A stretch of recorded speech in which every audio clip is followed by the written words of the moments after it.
For over a year, if you asked a Dollar Tree employee whether the old dollar pricing was ever coming back, you would have gotten the exact same answer every single time. No, not happening. That part of the store is gone for good. I heard that answer myself more than once, and I believed it because it genuinely sounded like settled fact rather than an opinion. There was nothing hesitant about the way it was said. No hedging. No, probably not. Just a flat, confident no, delivered the same way every single time, regardless of who was asking or which store I happened to be standing in. Employees weren't guessing when they said it. They were repeating something they'd been told internally, something treated as a closed chapter in the company's history. It had the feel of a fact that had already been settled long before I ever walked in and asked the question myself, something so thoroughly accepted internally that nobody bothered questioning it anymore. And then this year, it turned out that answer wasn't actually true. Not partially true. Not true with an asterisk. Genuinely, factually not true, confirmed by the company's own leadership on the record, in their own words. Not a rumor gaining traction online, not an optimistic interpretation of a vague hint, an actual, direct, on-the-record confirmation that the thing everyone had accepted as permanently settled had in fact quietly reversed. I did real research to confirm every single part of this story, checking company statements, investor calls, and independently corroborated employee accounts, cross-referencing each individual claim against more than one separate source before ever including it in this video, because a claim this big deserves more than a quick scroll through social media before repeating it as though it were settled fact. Stick with me through this whole video, because there are actually two separate stories here, both genuine reversals of something everyone assumed was permanent and settled, and the second one is still unfolding right now, quietly, without any big announcement at all, developing in real time even as I put this video together for you. Let's start by understanding exactly why that denial felt so confident in the first place, because context matters enormously here. For 35 consecutive years, from the moment this company was founded all the way through 2021, Dollar Tree's entire identity rested on one single simple promise. Everything in the store cost exactly $1. Not a dollar and change. Not a dollar for some things and more for others. $1, full stop, for everything, every time, in every store. That promise wasn't just a pricing strategy. It was baked directly into the name of the company itself, and it shaped how an entire generation of shoppers thought about value. Then, in 2022, for the first time in the company's entire history, that price rose to $1.25. I want you to really sit with how significant that felt at the time, because it wasn't received as a minor, forgettable adjustment.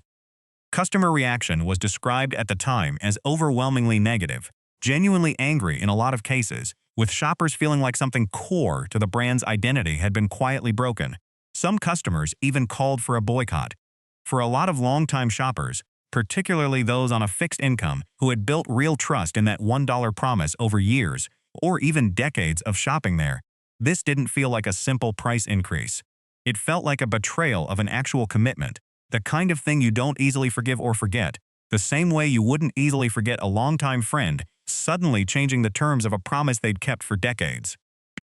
And things didn't stop there, either.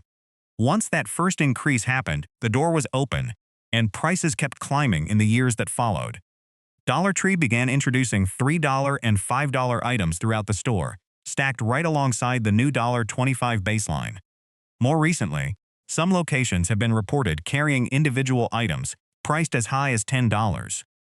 A number that would have been almost unthinkable at this store just a few years earlier. Employees themselves started joking about it openly on public retail discussion forums, half amused and half genuinely frustrated, with one nickname in particular catching on among both staff and shoppers, calling the store no longer a Dollar Tree. That's not a joke that catches on unless a whole lot of people, employees included, are quietly thinking the exact same thing, repeating it to each other often enough that it stopped being a joke and started sounding more like a genuine, shared observation about where the brand had actually ended up. Given all of that, given years of steady, one-directional price increases, with no sign of slowing down, it made complete, rational sense for employees to tell customers, with total confidence, that real dollar pricing broadly returning simply wasn't going to happen. It wasn't a lie exactly. It was an honest read of a trend that showed absolutely no signs of reversing, based on years of consistent, one-directional movement that gave nobody any real reason to expect anything different. So, here's what actually happened.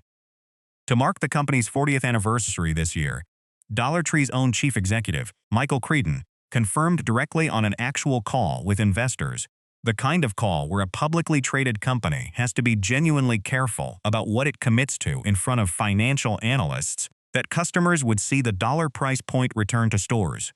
His own words were that this was being done specifically to honor the heritage and foundation of the brand.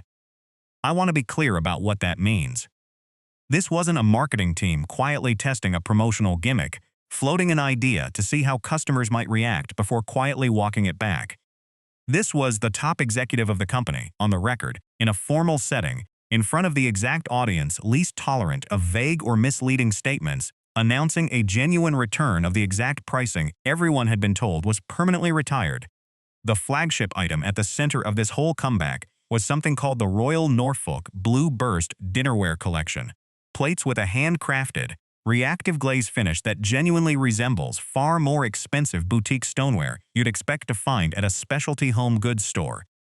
These particular plates had been selling at $1.50, already a reasonable price for something with that kind of finish, and during the anniversary promotion, the price actually dropped, moving backward to a full dollar. I want you to really absorb how unusual that is. Prices at retail almost never move backward like that. Not for an entire product line, not without an enormous, deliberate reason behind it. Once a company raises a price and customers adjust to paying it, there's rarely any real business incentive to reverse course. Which is exactly why the specific reversal stood out enough to build an entire anniversary campaign around. And here's the comparison that genuinely stopped me when I looked into it during my research for this video. A similar style of glazed, indigo-toned dinnerware at a store like Pottery Barn or Sur La Table runs anywhere from around $130 all the way up to nearly $200 for a comparable set. Now, I want to be completely fair and transparent here. That's not a perfectly precise apples-to-apples comparison. The manufacturing processes and materials involved are almost certainly different in meaningful ways between a dollar item and a $200 boutique set. But the visual style these plates were clearly designed to echo really does carry that kind of price tag at higher-end retailers. And walking away with even a similar look for $1 instead of well over $100 is a genuinely dramatic gap by any reasonable standard. The kind of comparison that's worth double-checking yourself rather than simply taking my word for it. The anniversary promotion didn't stop with just that one dinnerware line either. Mediterranean-style dinnerware, also normally priced above the baseline, dropped to that same $1 mark. And this wasn't purely decorative either. It was described specifically as microwave and dishwasher safe, meaning genuinely practical, everyday dishware, rather than something you'd keep tucked away and never actually use. I do need to be completely upfront with you about timing here, because it directly affects how useful this information is depending on exactly when you're watching this video. This particular anniversary promotion ran through August 6th, with availability specifically described as while supplies lasted, varying store to store. If you're watching this well after that date, please treat this first story as solid confirmation that the reversal genuinely happened, backed by the company's own statements, rather than a guarantee that this exact pricing is still sitting on a shelf near you today. The same way a news report about a store's grand opening remains true long after opening day itself has passed. Remaining stock at individual locations is entirely possible, depending on how quickly each specific store worked through its allotment. But I'd rather you go in with accurate expectations than assume every single store nationwide still has this pricing available indefinitely. Now, before I move into the second story, and I genuinely think this second one is even more surprising than the first, I want you to pause for a second and think about what it actually takes for an employee to tell a customer, with complete confidence, that something is never coming back. That kind of statement doesn't usually come from a personal guess. It comes from actual internal policy, something explicitly communicated to staff, repeated so consistently that it becomes part of the standard, practiced answer every single employee gives without hesitation. Keep that firmly in mind, because the second reversal in this video is exactly that kind of situation, and it's one I think a lot of you watching haven't even heard about yet for years, and I want to emphasize just how long this actually was. Dollar Tree refused to sell what are commonly known throughout the discount shopping world as penny items. If you're not familiar with the concept, Penny items are clearance products that get marked down to a single cent within a retailer's internal computer system once that item is being fully phased out of inventory. A practice that's become something of a known, if largely unofficial, treasure hunt among dedicated bargain shoppers at certain other major retail chains.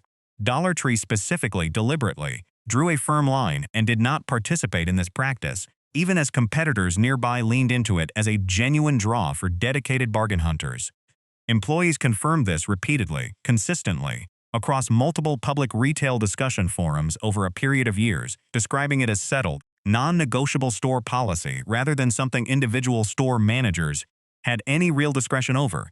Anyone who asked, whether a curious regular shopper or a dedicated bargain hunter who'd had success finding penny items at other chains, got the same firm answer delivered without hesitation every single time. Then within just the past several weeks, without any major press release or public announcement drawing attention to it, that policy quietly changed. According to a widely shared retail update, Dollar Tree employees began receiving internal messages, communicated through the company's own operations center, and reinforced directly by district-level management, confirming a genuine, real shift in policy. Specific items left over from a recent quarter-end clearance event are now actually being marked down to 1 full cent within the system, and employees are being explicitly instructed to honor that price at checkout. When a customer brings one to the register, rather than quietly pulling the item from the shelf beforehand, the way similar clearance stock might have been handled under the old approach. That last detail is really the heart of the whole reversal. Since the actual existence of markdown leftover stock isn't new, what's genuinely new is the explicit instruction to let a shopper actually walk out the door having paid that penny price, rather than intercepting the item before it ever reaches a customer's hands. I want to walk you through exactly how this process actually works in practice, based specifically on what employees themselves have described happening in their own stores. Because it's meaningfully different from how a typical, everyday clearance sale operates. These penny items represent specific leftover stock from a recent clearance event. Items that had already gone through at least one markdown previously, now being pushed all the way down to their absolute lowest possible price point in the system, rather than simply being pulled from the shelf entirely and discarded or returned. Here's the genuinely tricky part, and it's worth knowing before you go looking for this yourself. There is no special sign anywhere in the store, no dedicated clearance display calling attention to these items, nothing on the shelf itself visually marking an item as penny-priced while it's sitting there among regular full-priced merchandise. The only reliable way to actually find out is to scan the item yourself using one of the store's own in-store price check scanners, since the printed price tag on the shelf will not reflect that penny price until you check the system directly. That means, in theory, an entire section of a store could be quietly sitting on penny price stock right now. And you would have absolutely no way of knowing without checking items one at a time, scanning your way patiently down a shelf the way a dedicated treasure hunter would, rather than simply browsing at a glance. Employees have also described what happens after a penny item is actually found and purchased, and this part matters if you're planning to genuinely act on this information. Once you bring a penny item up to the register and complete that purchase, staff are then expected to go locate any remaining units of that exact same item still sitting on the shelf and pull them from the floor. In practical terms, this means that once one shopper finds and buys a specific penny item, the remaining stock of that item typically disappears from the shelf shortly afterward. So if you happen to spot one, the smart move is to grab every single unit you actually want right there in that one trip, rather than assuming you'll be able to come back later and find more waiting for you, since by the time you return, an employee has very likely already cleared the rest of that stock from the shelf entirely. I think it's genuinely worth sitting with what this second story actually represents, beyond just the mechanics of how it works. This isn't some vague rumor about a hidden discount that may or may not be real, the kind of thing that gets repeated online without anyone ever actually confirming it. This is an internal company policy, confirmed through real direct employee communication, described consistently across multiple independent accounts from different people at different stores in different regions, all describing the same exact procedure, the same internal messaging, the same practical steps. For a policy that employees themselves had described as something the company flatly refused to do for years, having it actually implemented now, quietly, without fanfare, without so much as a single press release, is a genuine, well-documented reversal, not an exaggeration, and not wishful thinking dressed up as fact, and honestly, one of the more surprising retail policy reversals I've personally come across while researching for this channel. I want to take a moment here to connect these two stories together because I genuinely think they tell a more complete, more interesting picture when you look at them side by side rather than as two unrelated events. On one hand, you have a company that spent the past several years steadily, deliberately moving away from its founding identity, introducing higher price points, expanding into multi-price merchandising across nearly every category, and generating a level of genuine customer frustrations significant enough to spark real backlash and public calls for a boycott. The company's own leadership hasn't shied away from this shift either, describing the broader multi-price approach as a meaningful growth driver and a key enabler for improving overall product quality, language that makes it pretty clear this isn't some temporary experiment they're quietly planning to walk back anytime soon. On the other hand, within that exact same calendar year, you have two entirely separate, entirely genuine reversals. A real, confirmed return to actual dollar pricing on select items, and a real, confirmed new willingness to actually honor penny clearance pricing after years of flatly refusing to do so. I don't think this necessarily means the broader trend toward higher prices is somehow reversing course company-wide, and I don't want anyone watching this to walk away assuming the entire store is about to drop back to $1 across every category. Leadership has been explicit that the multi-price strategy remains central to their long-term plan, with products now ranging anywhere from $1.25 all the way up to $10 depending on the specific location. But it does mean that within that larger ongoing trend, real specific, documented moments of genuine reversal are absolutely happening, moments that plenty of longtime employees would have told you, with complete and total confidence, simply weren't coming. Before I wrap this whole video up, I want to address something that comes up constantly in comments on channels covering this exact space, since it's directly relevant to everything we've just talked about regarding what is and isn't actually true at this particular store. Does Dollar Tree currently offer any kind of official senior discount program? Based on the most current verifiable information available as I'm putting this video together, the honest answer is still no. Unlike certain other retailers, Walgreens for example, which offers a documented discount of roughly 20% for shoppers 55 and older on a specific designated day each month, or Kohl's, which offers 15% off specifically for shoppers over 60 on Wednesdays, Dollar Tree simply does not currently have an equivalent dedicated program. I know that's probably not the answer some of you were hoping for, especially coming right after two genuinely exciting pieces of confirmed good news in this same video, but I'd much rather tell you that clearly and accurately than let a rumor keep circulating in comments and have you show up expecting a discount that isn't actually there waiting for you. Getting one thing wrong in a video built entirely around accuracy would genuinely undercut everything else I've just told you, so I'd rather disappoint you slightly here than mislead you at all. I want to be completely transparent with you about exactly how I put this particular video together, because I think that kind of transparency matters even more in a space that's genuinely full of secondhand rumors repeated confidently as settled fact. Every single claim in this video came from checking multiple independent sources against each other. Actual company statements pulled directly from investor call coverage, retail reporting on the anniversary sale that included specific dates and specific item names rather than vague generalities, and separate, independently corroborated employee accounts describing the penny item policy shift, not a single unverified post repeated without ever checking it against anything else. Where I genuinely wasn't fully certain about a specific detail, like exactly how long this new penny item policy will remain in effect, or whether it extends uniformly to every single location nationwide, I've tried to say so directly and honestly, rather than presenting a guess dressed up as settled, confirmed fact. I also want to acknowledge that a video like this genuinely takes longer to put together than one built on a single unverified tip repeated without question. Confirming a company statement means actually finding coverage of the investor call itself, not just a headline referencing it secondhand. Confirming an employee policy shift means finding more than one independent account describing the same procedure, ideally from people who don't appear to know each other or be repeating the same original source. That extra layer of checking is slower, and it means occasionally sitting on a story a little longer before I'm genuinely comfortable putting it in front of you, but I think that trade-off is worth it every single time. Now I want to ask you directly for something. Because putting together research like this, actually checking sources rather than simply repeating whatever happens to be circulating that week, takes real, genuine time and effort, and it's exactly the kind of content I want this channel to keep producing more of going forward.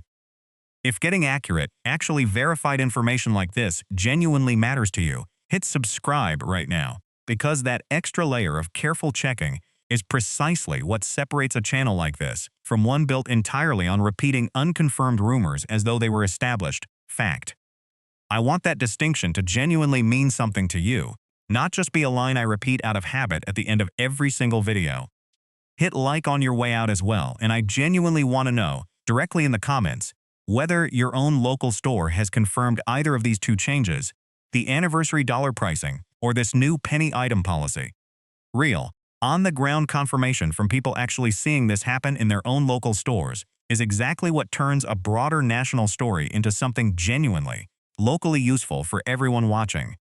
Honestly, the comment section on a video like this often ends up more valuable than the video itself, since it's where the actual, current, store-by-store picture really comes together, filled in by people who are standing in these aisles far more often than I ever could be.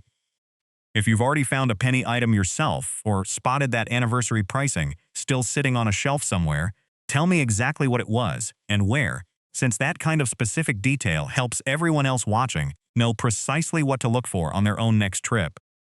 If you know someone who firmly assumed Dollar Tree's $1 days were permanently, irreversibly over, send this video their way, because it turns out the employees who told them that weren't actually wrong about the overall trend. They were simply wrong about whether that trend was truly, permanently locked in place forever. That's honestly a distinction worth remembering well beyond just this one story about one particular store, since the most confident claims about something being gone forever are sometimes only claims about how things have gone so far, not genuine guarantees about how they'll stay in the future. Thanks for sticking with me through this entire deep dive, and I'll see you in the next one.